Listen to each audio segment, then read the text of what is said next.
2. 안식일을 지킬 때 주시는 복. 나아가 왕들이 다윗의 위에 앉을 것이다 라고 기록된 말씀에서, 그리고 사람들이 유다의 성읍들과 주변의 모든 나라들에서 제사를 드리기 위해 예루살렘으로 오리라고 덧붙여진 말씀에서 우리 주님은 이 죽을 인생을 위해 중요한 것 두 가지를 강조하셨습니다.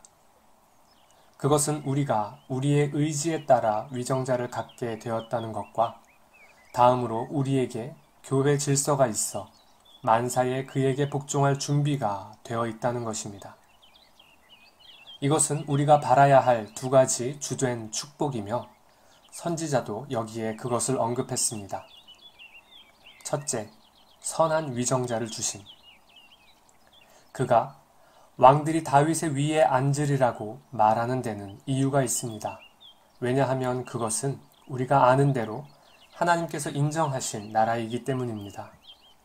게다가 다른 고려사항이 있는데, 그것은 바로 이 나라가 예수 그리스도의 상징이었다는 것입니다. 그 이유는 예수 그리스도께서 오실 때까지 예루살렘 왕국이 유다의 자손 가운데 항상 있을 것이다 라고 기록되었기 때문입니다. 그런데 유다는 야곱의 장자가 아니었습니다. 그럼에도 불구하고 하나님은 그에게 이런 축복을 주셨습니다. 그러므로 이 나라는 예수 그리스도께서 오실 때까지 그쳐서는 안 되는 것입니다. 그러기에 천사는 동정녀 마리아에게 그녀가 낳을 자가 다윗의 위에 오르리라고 말합니다.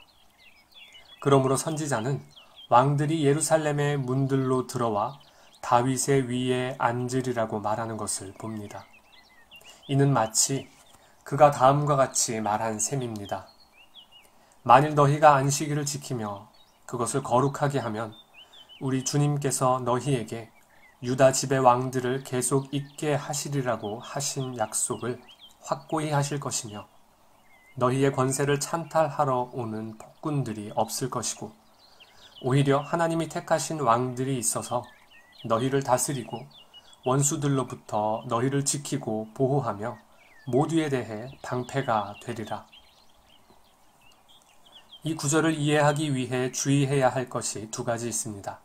첫째는 하나님께서 유대인들을 다스리기 위해 다윗의 집을 택하신 것처럼 그가 선한 위정자들을 택하지 않으시면 우리는 그런 사람들을 가질 수 없다는 것입니다. 왕, 군주, 위정자들을 통해 수많은 악이 침투해 들어온 이유가 여기 있습니다.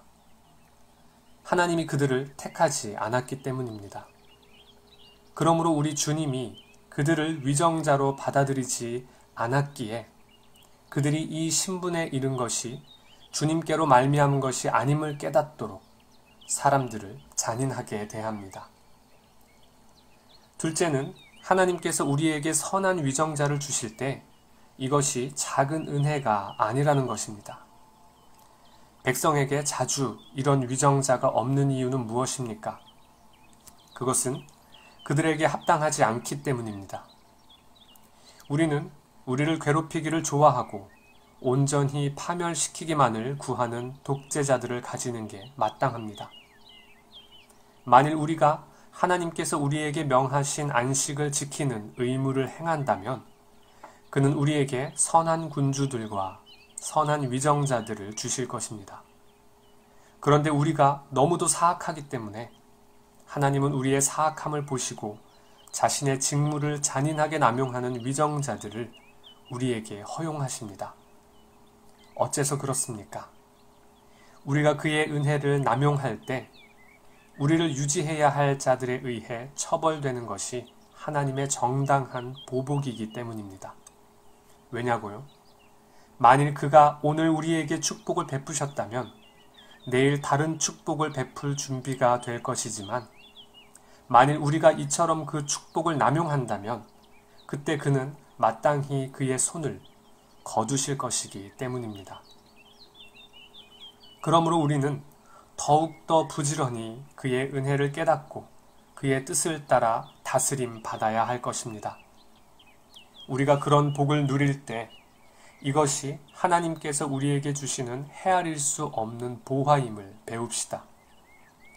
그러므로 그에게 감사하는 법을 배웁시다. 그럴 때 우리는 그가 우리에게 더욱 복을 베푸실 근거를 그에게 줄 것입니다. 하지만 반대의 경우라면 그분께 배은 망덕으로 갚을 것이 틀림없습니다. 이것이 우리가 유의해야 할 것입니다.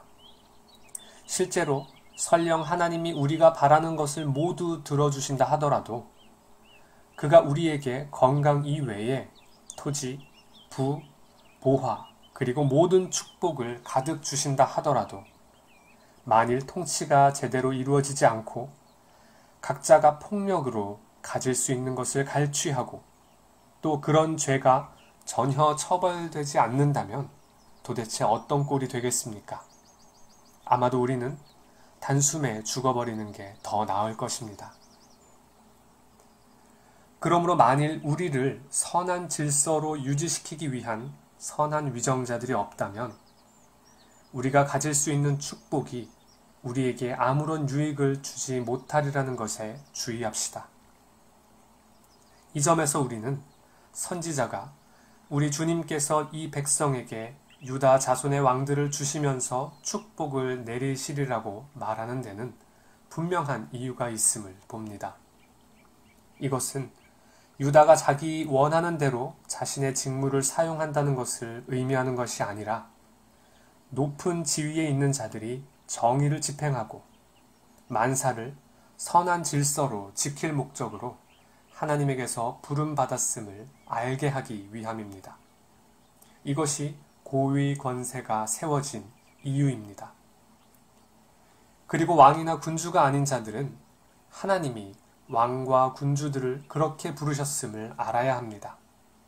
이는 하나님의 명령이 모든 백성에게서 지켜지게 하려는 것입니다. 둘째, 영적인 정치체제 수립. 참된 희생, 찬양의 제사를 드림. 이제 선지자가 온 나라에서 사람들이 성전에 희생을 드리러 오리라 라고 덧붙이는 말씀으로 가봅시다. 내가 말했듯이 이 말을 통해 선지자가 의미하고자 하는 것은 우리에게는 우리를 선한 질서로 유지하기 위한 지상의 정치체제만으로 충분하지 않고 우리에게 또한 하나님이 영광을 받으시며 공동의 기도가 행해지도록 영적 정치체제가 있어야 한다는 것입니다. 그가 의미하고자 하는 것은 비록 우리가 모든 것을 원하는 대로 갖는다 하더라도 그럼에도 불구하고 하나님이 우리 가운데 자신의 예배를 세우시기 전까지는 우리가 불행하다는 것입니다.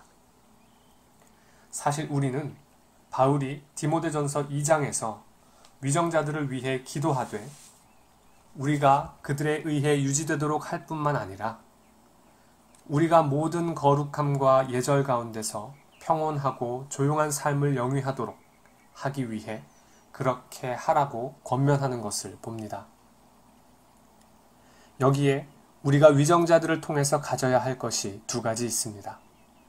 즉 그들은 우리 각자가 하나님의 명령에 따르도록 도와야 한다는 것과 그들은 모든 추문들을 징벌하고 모든 사람들 사이에서 공평히 지켜지도록 해야 한다는 것입니다. 그러므로 선지자가 온 나라에서 사람들이 예루살렘 성전에 희생을 드리러 오리라고 한 말씀으로 돌아갑시다. 그런데 우리는 사람들이 희생으로 짐승을 드리지만 이 희생의 진리는 사라지지 않는다는 것을 압니다. 그렇다면 이 진리는 무엇입니까? 그것은 선지자가 바로 덧붙이는 내용입니다. 그들이 주님의 집에 찬양의 제물을 가져오리라. 그러므로 사람들이 행하는 짐승의 희생이 하나님께서 요구하시는 것의 핵심이 아닙니다. 이는 시편 50편에 기록된 것과 마찬가지입니다. 너는 내가 수소의 고기를 먹으며 염소의 피를 마신다고 생각하느냐? 찬양의 제사를 하나님께 드리며 지극히 높으신 자에게 내 서원을 갚으며 환난 날에 나를 부르라. 내가 너를 건지리니 네가 나를 영화롭게 하리라. 이렇듯 하나님은 자신에게 짐승들을 드려야 할 만큼 배고프지 않으시며 다만 모든 것이 우리가 그를 영화롭게 하는 것을 목표로 하는 것입니다. 성전에 모였던 것은 백성을 함께 하나가 되게 하기 위함이며 나아가 예수 그리스도를 의미하고 그에게로 백성을 인도하기 위함이었습니다. 하지만 오늘날 우리가 진리를 갖고 있는 이상 하나님은 우리 가운데서 영광과 찬양을 받으셔야 합니다. 왜냐하면 이것이 그가 우리에게 요구하는 희생 제사이기 때문입니다. 하나님께서 우리에게 섬김받기를 원하신다는 것이야말로 그가 우리에게 베푸시는 특별한 축복입니다. 그런데 어떤 방식으로 하나님을 섬기게 됩니까?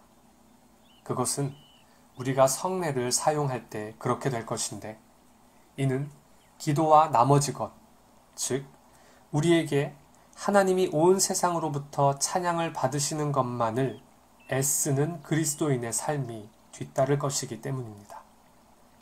그러므로 나는 만일 우리가 세속 정치 질서를 멸시할 정도로 배은망덕하다면 더욱이 그리스도인의 삶을 경멸하게 될 것이라고 말합니다.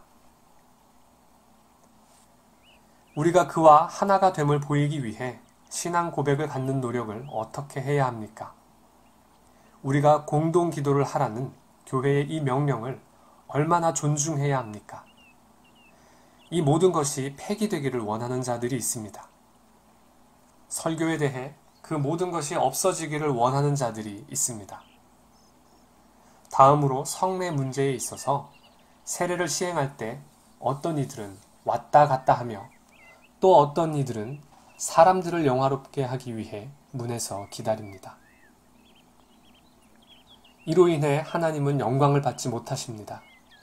이들은 설교 시작 때 교회 문까지 왔다가 설교가 끝나기 전에 문으로 돌아오는 것으로 충분한 듯합니다. 실제로 그들의 의도는 이렇습니다. 우리가 문까지 왔으니 충분하지 않은가? 우리가 여기서 기다리는 짓을 무엇 때문에 해야 하는가? 우리는 설교가 끝날 때 다시 오겠다. 이것이 우리가 행하는 방식입니다.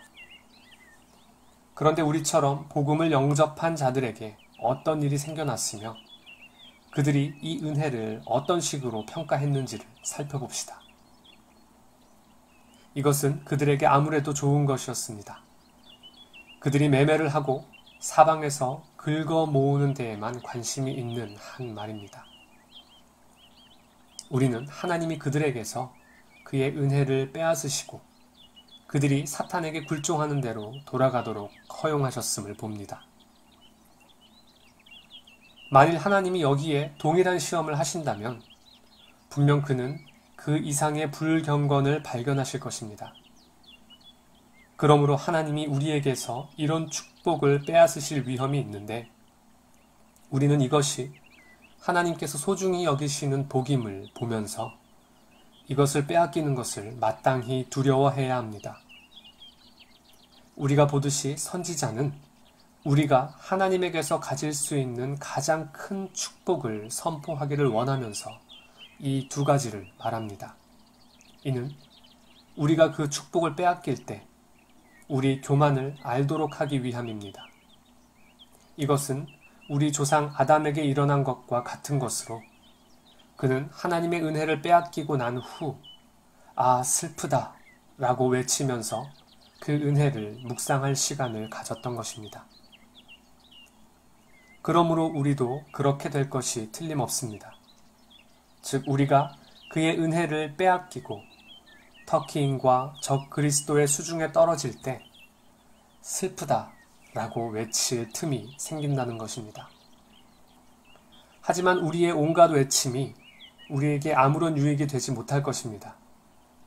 이제 이것이 기록된 것은 우리가 하나님이 영광을 받으시고 그의 영적 안식이 잘 지켜져서 그의 이름이 영화롭게 되도록 해야 한다는 것을 미리 발견하도록 하기 위함입니다. 그의 말씀이 습관적인 것 이상으로 잘 받아들여지되 우리가 설교에 나오는 것이 내가 거기에 있었다 라고 말하기 위해서가 아니라 집에 돌아가 우리가 들은 말씀을 묵상하기 위함임을 발견합시다. 그리고 그가 우리에게 베푸신 은혜를 인하여 그에게 감사하는 법을 발견합시다. 그가 우리에게 그 은혜를 더욱더 계속 베풀어 주실 근거를 갖도록 말입니다.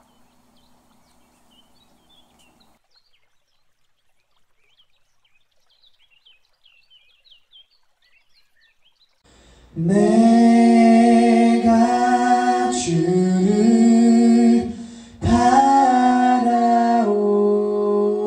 바라오니 성실과 정직으로 나를 보호하소서.